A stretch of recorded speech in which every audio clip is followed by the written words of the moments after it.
Hello Virgo, welcome po sa inyong reading. So this is for April of 2025 reading. Para po sa mga bago, don't forget to click the subscribe button, smash the like button, comment below kung kayo po ay nakaka-resonate, and hit the notification bell. Kung gusto niyo pong sumali sa ating live sessions, doon po yan sa ating kabilang channel, that is Babaylan TV. Yan po ang ating unang channel catered for our international audience. No? So wag po kayong matakot sumali dun sa ating live sessions dahil mababait naman po ang mga tao doon. No? Marami tayong pag-uusapan ngayon. May mga finances or wealth, no? Career or jobs. Of course, huge percentage of you na nanonood is sa ating relationships. So, different stages sa mga singles na naghahanap, doon sa may mga crushes, no labels or situationship, no? Doon sa mga in a relationship, of course. Nandiyan din yung mga married couples, no? And third party situation. So, I want you to know that this is a general reading. You may resonate po sa buong reading na ito or baka konti lang. No, take what's only yours. So, magsimula na tayo. Bakit parang ngayon sinasabi mo, itong energy na ito is hindi para sa akin, yun ang iyong akala, no? Meron ditong parang sinasabi mo na, I believe na medyo matagal, so parang meron akong assumptions na hindi na ito mangyayari or hindi na ito matutupad, no, dito sa aking um, katayuan. Siguro maraming bagay ang mga challenging kasi parang the more na ginagawa natin ng paraan, the more halos lumalayo, no, itong energy na ito. The reason being why I said energy, this can be a thing, tao, it can also be an event. What I am seeing in here is parang mas nagiging frustrated tayo, no? The more na mas lalo nating either ginagalingan or nagte-take ng effort, no? I feel like kasi ang ginagawa natin dito, chances are tayo lang, no? Hindi natin kinakausap yung kabilang kampo, yung other party, no? So kumbaga, walang cooperations, no? When it comes to finances, probably ayaw mong sabihin sa iyong either partner, whether it is romantic partner or partner sa negosyo, or sa mga taong involved, no? Kung may wealth. Hindi ko naman sinasabing ayaw, gusto mong kamkamit kung this is a um, sabihin nating pamana, no? Hindi sa ganun. Ayaw mo lang kasing magkaroon ng issue. Ayaw mong, ah, feeling mo kasi kapag sinabi mo pa yung mga hakbang mo, mas lalong tatagal, madaming paksyon, madaming makikialam, no? Um, Sabihin natin sa mana ito. Siguro you're doing some actions here na ikaw lang ang nakakaalam, ikaw lang itong gumagawa ng paraan. Ngayon, madami kasing siguro nagugulat sa mga magiging actions mo or naging actions mo. Kaya instead of nagkaroon ng cooperation, no, parang iba pa yung naging assumptions nitong mga taong ito. When it comes to money, it kind of make me feel na dahil hindi natin sinasabi, mas lalo parang tumatagal, umuurong, umaatras. No, when it also comes to career, sinusubukan natin pero parang nagiging mali ang mga decision makings, no? Siguro ngayon nandito tayo sa isang trabaho, parang sinasabi mo, bakit ba ako umalis, no? Sa dati kong trabaho o bakit ba ako pumasok dito? Sana pala, no? May kinonsider akong ibang job or ibang opportunities, no? I think na ngayon medyo sabihin natin, hindi natin nakikita yung magandang result, no? Pero parang sinasabi mo, bakit ba nandito ako sa sitwasyon na ito? When it comes to relationship, siguro sinabi mo na rin dito sa sarili mo, sa mga singles or doon sa mga may crush or no labels, ba't ba kasi ako pumayag or bakit ba wala akong nakikitang matinong tao, 'no? Wala akong nakakasalubong, walang kumbaga hindi ako nakakakita ng tamang tao para sa akin. Lagi na lang may heartbreaks.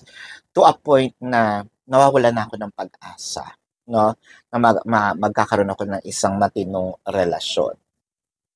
Do'n sa mga in a relationship or married, siguro meron ditong separations.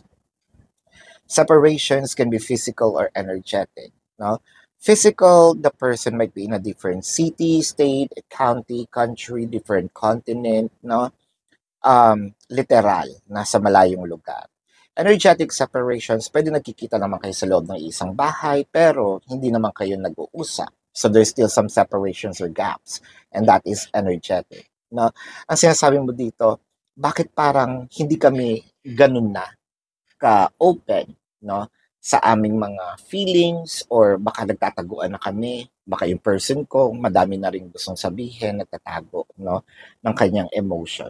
So, parang sinasabi mo dito, kapag nag-usap naman kami, nagkakabanggaan kami. So, para kasing the king and queen of wands are brutally honest people, no? Parang wala akong preno, wala akong filter, ito yung sinabi ko, masaktan ka, masasaktan ka, pero ito yung totoo, no? Third party situation, I think that you're staying kahit na sinasabi dito na walang pag-asa, no? Or baka that's your assumption kasi nga parang ito yung merong magandang news parating. Kaso nandito ko na agad sa oh shit, na biktima ako, no?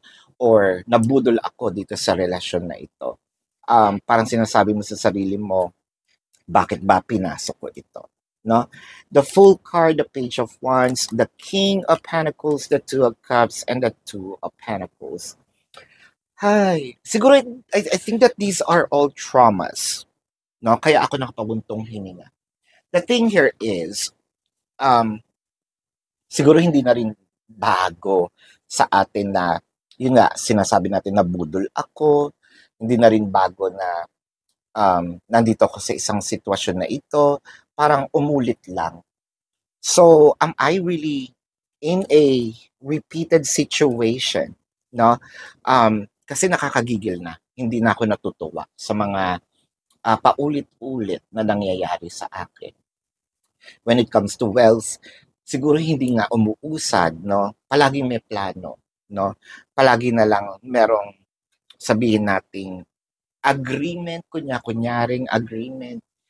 Pero pagdating na ng sabihin may magta-take na ng action, tsaka nagkakaroon ng maraming aksyon, no? Maraming salita, madaming dada, madaming kontra. Eh hindi naman yun yung totoong napag-usapan at first, 'di ba? All throughout kala mo okay na. All throughout oo na 'di ba? All throughout maayos na. Pero bakit kapag meron ng solusyon, bumabalik na naman tayo sa simula. Bumabalik na naman tayo sa sitwasyon na walang, parang feeling mo wala nang pupuntahan. Wala nang matino, no, na nangyayari dito. Kaya ako na lang mag-isa. That's totally understandable. When it comes to the career, sinasabi mo dito, mapupunta pa kaya sa akin, makakapasok pa kaya ako sa, mabibigyan pa kaya ako ng opportunity na yon, no? I think that this is a message for us that we are too easy to um, say, parang manawa, say no. I understand kung tayo nag-aantay ng medyo matagal, no? Medyo masakit na rin sa puso dahil marami na rin tayong mga um, ininvest dito. Hindi lang pera, time, 'di ba?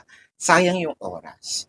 Singles, what I am seeing, I feel like either masyado pang bata, meron ditong, if we're not talking about age, no, baka itong maturity, no? Maturity, hindi kasi yan, wala naman sa edad yan. Merong mga batang isip matanda. May mga matatandang walang pinagkatandaan. So, parang sinasabi mo dito, kailan ba magkakaroon ng maturity itong person ko? I think that the maturity here goes along with all levels, no? All stages, single crushes, no labels, in a relationship, married, third party. Ngayon, ang nangyayari lang kasi, bakit sa iba, nakikita ko, no, na maayos naman yung pagsasama, nakakahanap naman sila, singles, nakakahanap naman, no labels, no, sometimes I'm comparing myself, nakakainis na, no? Ano bang mali sa akin? Siguro yun yung tinatanong mo sa sarili mo, no? Sa mga no labels, eh, alam ko naman, meron din naman siyang nararamdaman sa akin, pero bakit hindi naman niya ako, parang hindi niya ako mapanindigan, hindi niya hindi niya ako ma-day, no? Or ma-story, hindi man lang siya makapagbigay ng effort. Ayan, yun yung mga katanungan. In a relationship or marriage, I feel like nagkakaroon dito ng issues when it comes to, siguro meron dito mga bisyo. Bisyo sa, ibang klaseng bisyo to eh. Chances are, bili ng parts ng motor, no? Or bili ng makeup, no? Para sa mga lalaki yung issue nyo dun ay bili ng makeup, no? Or bili na yung mga babae naman parts ng motor. Yun yung nagiging issue nila sa kanilang mga jowa, no? Parang sinasabi mo dito, kailan ba matitigil ito? Kasi parang may nasasayang and parang feeling mo nawawalan ng focus, no, itong person na ito sa iyo. With the Three of Pentacles in here, siguro meron tayong pinaplano, no, to be a bit harsh sometimes. Siguro yun yung medyo tigilan natin. Panandalian lang naman kasi itong kanyang pagsasawalang bahala. Sa third party naman, I feel meron naman nararamdaman. Hindi lang ito yung panahon, kaya medyo nagngingit-ngit tayo. To a point, siguro sumisigaw na tayo, no? We're forcing the person. Now, let's check some more cards here. Gusto ko lang pong ipaalala sa inyo na doon po sa kabilang channel na Babaylan TV. Doon po tayo nagla-live, no? Nandun po yung unang channel, pwede kayong magtanong doon. Pero, kung hindi nyo po yun naaabutan, pwede naman kayo magtanong dito sa ating comment section as long as yung question po is answerable by yes or no. Kung hindi po kayo papatulugin ng yes or no na sagot, dumiretso na po kayo doon sa ating website. Sa description box ng video na ito, there is a link. Click the link, you will be routed to my website. Nandun po yung information, name, number, QR code, and amount per question for your reference, no? Ngayon po, take advantage of the 4 questions plus 1 kasi discounted na po yun. And if you want to book a private reading, nandun din rin po siya sa ating description box, no? Pwede rin naman kayong sumali sa ating raffle, no? Follow me sa Facebook kasi ang raffle mag-e-end naman siya ng March 31st. April 1st, doon ko po siya i-announce kung sino yung winner, so meron pa kayong chance umabol, and that's free of charge. Nasa Facebook po yung mechanics, so follow me there. Bumalik na tayo sa readings, your mind forever and ever. I think what needs to be considered in here is whether this is finances or wealth, career or relationship, you are destined to this energy already, no? Mangyayari at mangyayari kung ano yung dapat mangyari. I feel like medyo naiinis lang tayo kasi hindi dumadating sa panahon na gusto natin at kung kailan natin gustong mangyari, no? Parang yung timing ba mailap sa atin. Pero mangyayari at mangyayari pa rin naman, no? Tingnan natin dito ang ang message ng universe. You are so much closer to a powerful breakthrough than you may realize. So, konting panahon na lang. Konting stretch na lang ng patience, no? You have been praying for things to heal, new opportunities to appear, relationships to improve, and these prayers will be answered soon. So, hindi na ganun katagal. So, kung nakapag-antay nga tayo ng mahabang panahon, bakit ngayon pa tayo susuko? Ano? So, parang sinasabi dito, wag natin sukuan, no? Wag tayong masyadong magpadala sa emosyon. Let's check the zodiac sign of your person.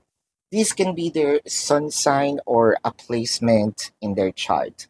I am seeing a Leo, Taurus, Sagittarius, Cancer. Baka ka pa Virgo, Aries.